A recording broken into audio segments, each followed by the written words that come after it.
People are gonna watch this and maybe think like, oh, you're so miserable, it's because you don't have kids. If you had kids, you wouldn't be so focused on your career and money and blah blah blah blah blah. And I can tell you right now that I probably would still be focused on those things, and it would have been 50 billion times harder. I can't even imagine having to have gone through all of this with another fucking human to take care of. What is up, guys? Welcome back, or to another video. I know it's been a while. I've put my favorite t-shirt on, so I'm going to show that with you guys because it's given me a little bit of a boost today. And I know it says childless and I'm child-free, but I could deal with that. But basically, we're going to be going into a lot of things. Like, I was away for a few months, just getting my mental health back together and finally feeling more myself to be able to do this video and to do it to the best of my ability. I wanted to just extend my thanks for those of you who did actually stick around and support, whether that was staying subbed or simply liking or commenting or anything like that, or if it was buying my child-free rant journal that I have on Amazon at the moment. So I'm just going to pop the picture here. The links are always in the description box below for every single video. So I wanted to use this video to touch up on what it's like being on the wrong side of 30 and wondering what the hell life is, where the time went, and what the fuck could possibly be next. So let's first address the no kids part. So if you're not new around here and if you're like a veteran on this channel, you'll know my story. So I've never wanted kids. I've never had any urges, never had any maternal instincts. I said around the age of 11 or 12 that I briefly remember that I never wanted kids. And that's because I've had no physical urges. I thought they may come later on in life, but they actually never did. Everyone used to say, oh, is it because you watched videos of birth and you got put off, or what happened to you, or were you dropped on your head? I actually think I was, but I don't think that's the reason I don't want kids. But yeah, I just had never had any maternal instincts at all. I used to always come up with cool baby names, which is a shame because I'm not going to get to use my cool baby names. I'm just going to have to adopt loads of other cats and give them all the names that I planned for the kids that I thought I was going to want one day, but actually didn't. So if you're expecting me to suddenly like feel lonely or sad or like, oh my God, but aren't you scared of dying alone, or aren't you scared of no one looking after you when you're older, then I'm sorry to disappoint you. But no, these are not things that I think about or worry about. And it's also not a viable motivator to have kids, in my personal opinion. As someone who's actually married, and I have actually been married for 7 years with my partner for 10, but married for 7, I do in fact spend quite a lot of alone time. And people think when you're married, you're attached to the hip to that person and you have to do all the right things with that person.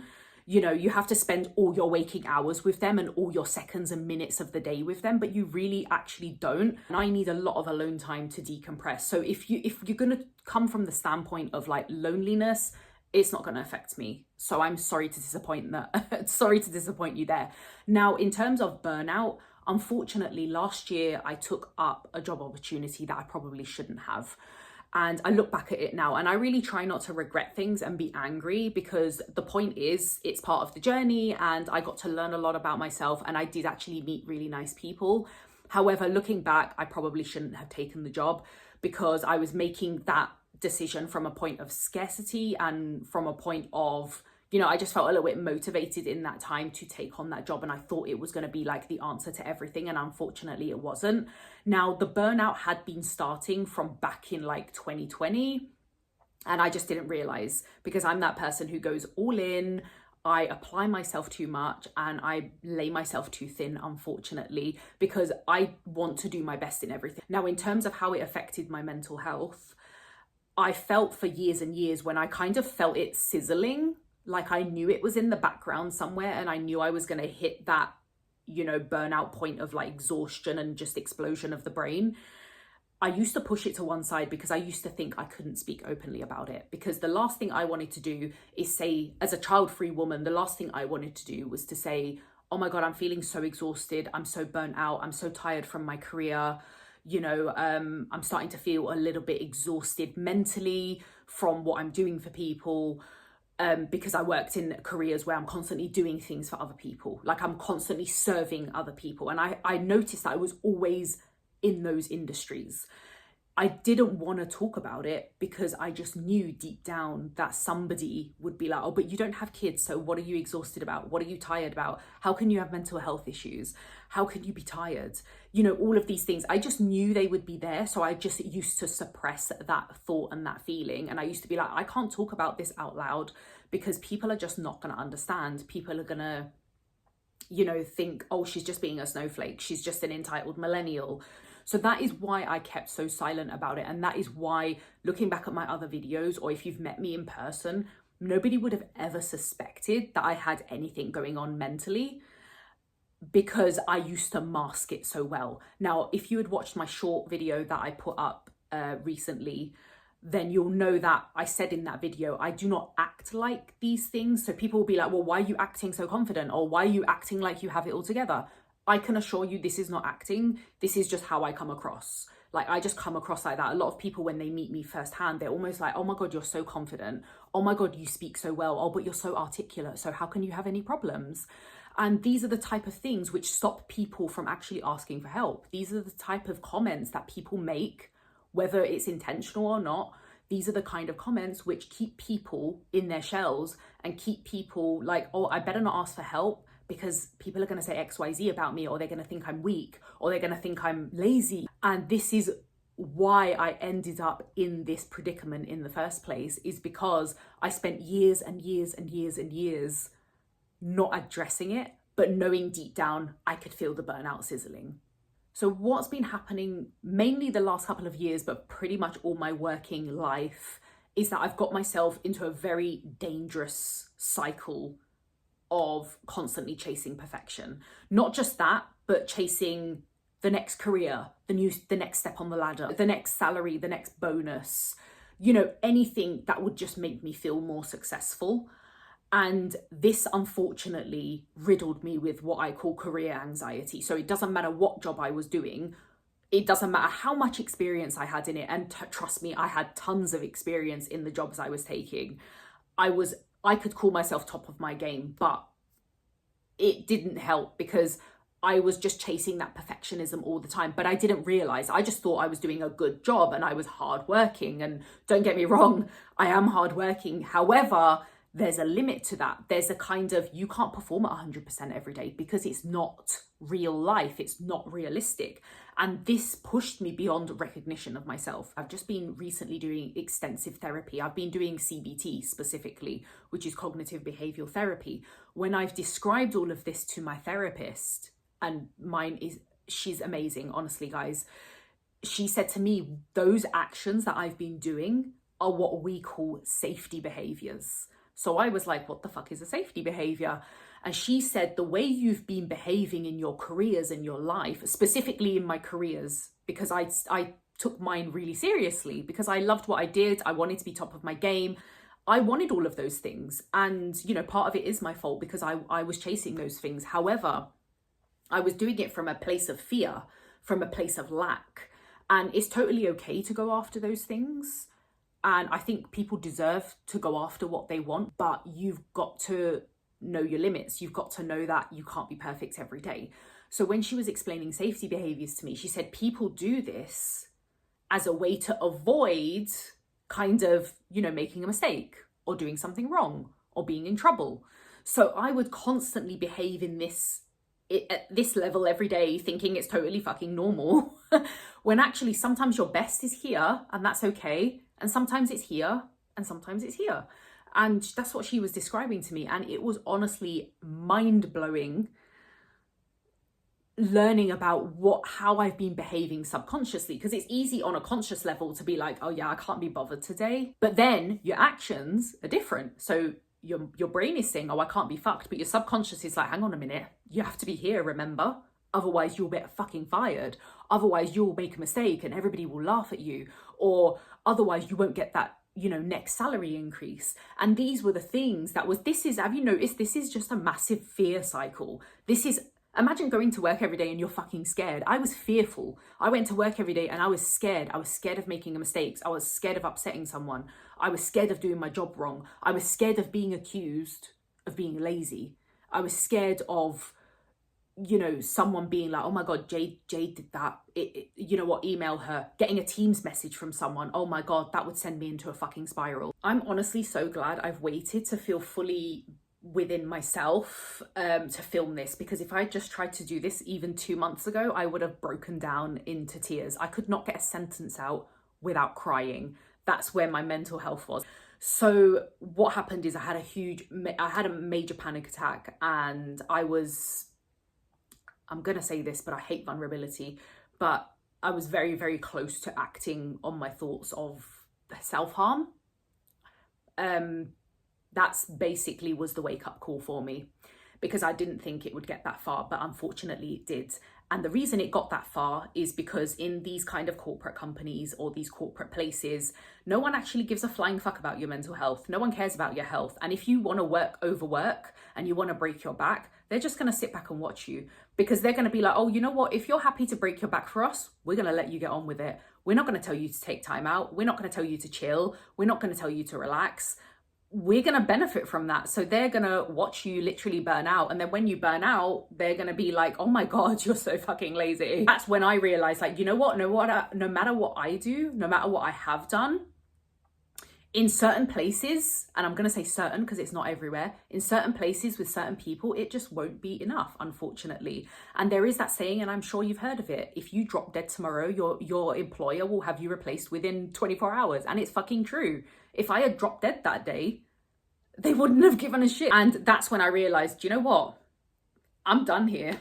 Okay, I'm done. I need to value myself. I need to protect myself and my energy, because when you naturally have that much energy and that much enthusiasm and you're ready to give yourself fully to any role, and you can do it with people as well, you're like a narcissists and, you know, bullies make a fucking beeline for you, because your light aggravates their demons so much. They need your light because they just have emptiness. And I've got another video on that coming very, very soon. I won't spoil it too much for this video, but they make a beeline for you like flies on shit. And for those people who are probably watching this and be like, yeah, you probably fucking slack. You're probably just a lazy millennial. Let me tell you something. I know for a fact I've never slacked in any job. I know that. I can hold my hands up and I can say I've never fucking slacked in any job. Do you know why? I'm the child of immigrant parents. If you know, you know. If you don't know, you're probably wondering what the fuck that has to do with this video and the subject that I'm speaking about. But I know as a fact, as a daughter of immigrants, as the only daughter of immigrant parents, if you're watching this and you are a daughter of immigrant parents, you will know exactly what I am talking about. You will know that exact pressure like the back of your hand. You will know that you have an unbelievable pressure on you to be the best at everything, to never fail, to never have a bad day. You will know that pressure because it's on you from the day you're literally born. We can't slack because we simply aren't allowed to. We can't afford to. That's fact. We don't slack because we can't afford to, because the whole fucking world is literally relying on us. Or so we have been raised to believe. We've been raised to believe that we have to hold it all together for everybody else. We have to be available for everyone at all times. We have to be holding everything together. We have to be responsible for everyone's happiness, for everyone's emotions, for everyone's emotional outbreaks. It's like, it's your fault. You were doing XYZ wrong. And when you've been raised in that environment, you act like this subconsciously. You don't know any fucking different. So if you're looking at my other videos where I'm like, oh, free yourself from societal pressures, or, you know, get rid of this good girl persona, they are honest. That's what I was trying to do. That's me. That's me trying to do that. And that's me trying to prevent others from being in that cycle. Because I know for a fact, you're watching this, there are millions of other people going through this right now. Not just in their careers, but in their day-to-day lives, like with people, with their families, with their friends, with their partners. I know that for a fact. So going back to that conditioning, we are conditioned from a very young age. We're conditioned that we're literally responsible for everybody else's problems. You know, if something is incomplete, it's our fault. And even if we've completed something and it's done well or to perfection, even though perfection doesn't exist, even if we've done it to perfection, oh, don't worry, we'll find a problem with it. Don't you worry. There's a reason there are so many women out there who suffer with perfectionism and imposter syndrome. And I've been learning through this for so many years, knowing perfectly well on a conscious level that, you know, perfectionism doesn't exist. No one's perfect. No one's work is perfect. No one's life is perfect, really. No matter how perfect it looks, yet we are still subconsciously striving for this level of perfection that doesn't actually fucking exist. And even if we did get there, I can assure you there'd still be something wrong, because society will still fucking find a problem with it. And that is unfortunately the way it is. And that's just what I've had to learn to let go of, which is the point of this video as well. Like, what does it feel like having no goals and at the moment no aspirations? People are gonna watch this and maybe think like, oh, you're so miserable, it's because you don't have kids. If you had kids, you wouldn't be so focused on your career and money and blah, blah, blah, blah, blah. And I can tell you right now that I probably would still be focused on those things. And it would have been 50 billion times harder. I can't even imagine having to have gone through all of this with another fucking human to take care of. No fucking way. So people will watch this and think, oh, you're in that predicament because you didn't have kids, because you didn't do what you were supposed to as a woman and you didn't follow through with God's plan and all of this fucking shit. But I can assure you, even if I had kids, I guarantee you I probably would still be in this same predicament. Actually, it would be 10 times fucking worse. So as of right now, I have absolutely no goals, and that thought and feeling and that saying alone is just so foreign to me. As someone who's always been so goal oriented, I kind of said this at the end of 2024, around November time. You'll actually see in one of my older videos, I said it. Don't have any goals for 2025. But the funny thing is, I think I must have been really sensing that burnout was about to hit the climax, because even saying it, I was kind of like, that doesn't sound like me. Like, what the fuck are you on about? And even though I said it to a few people around me, I was like, you know, when the end of a year, people start talking about their goals and their New Year's resolutions and all of that shit, I was kind of like, oh, I literally can't be fucked anymore. Like, I can't even be bothered to sign up for a race, even though I did do a half marathon in February. It wasn't really a goal. It was because I had already signed up for it. So I just did it. And people were like, oh my God, this is not the Jade we know. Like, are you okay? I'm now in a place where I'm very weary of who I allow around me and into my energy field. I'm very, very aware, hyper aware of the time and energy I give to people now.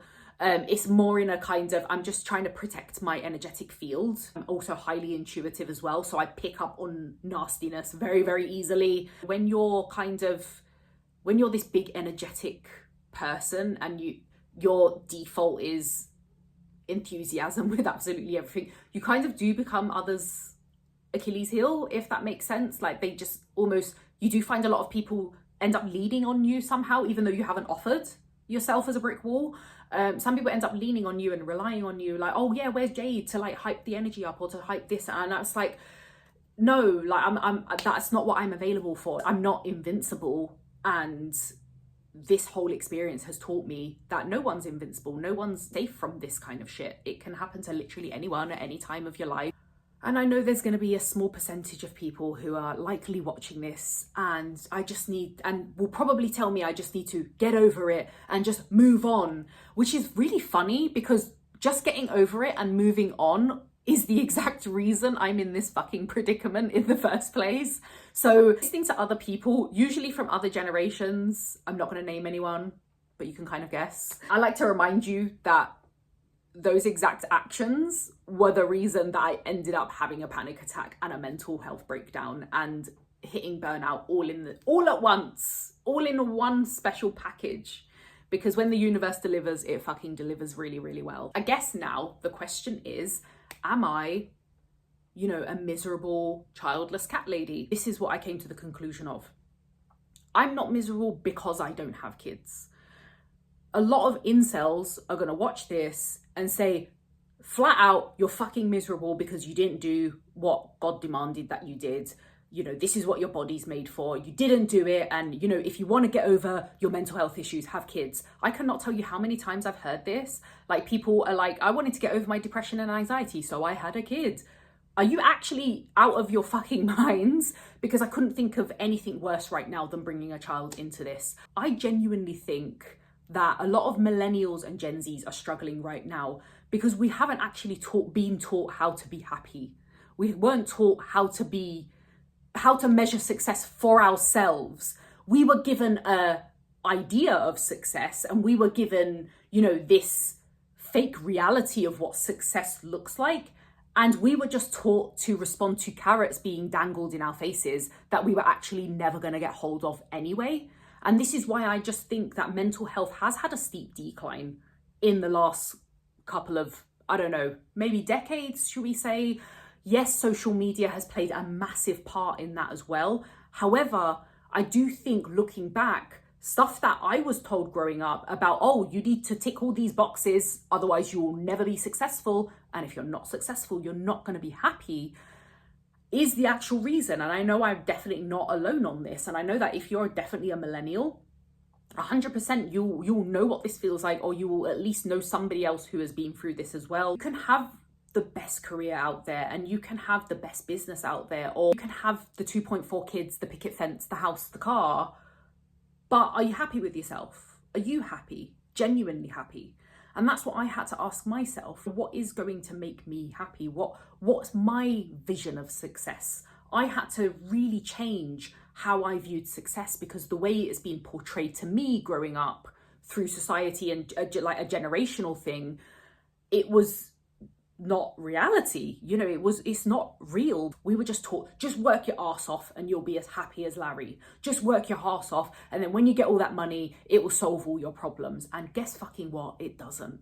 We all know that the world isn't what it was when our parents were our age and when our parents were working in careers. Like, boomers had one job for 40 years and millennials have 40 jobs in 1 year. I read that somewhere on Facebook, so I'm not going to take it as my own. Life has drastically changed since our parents were out there doing what we're doing now, you know, like having kids, buying houses, cars, careers, etc. It's fucking different. It's majorly fucking different, and it's going to change a lot more. All I'm thankful for is that I don't have a child on this planet right now, not just for my own sanity, but for what the fuck they're going to be looking at in the future.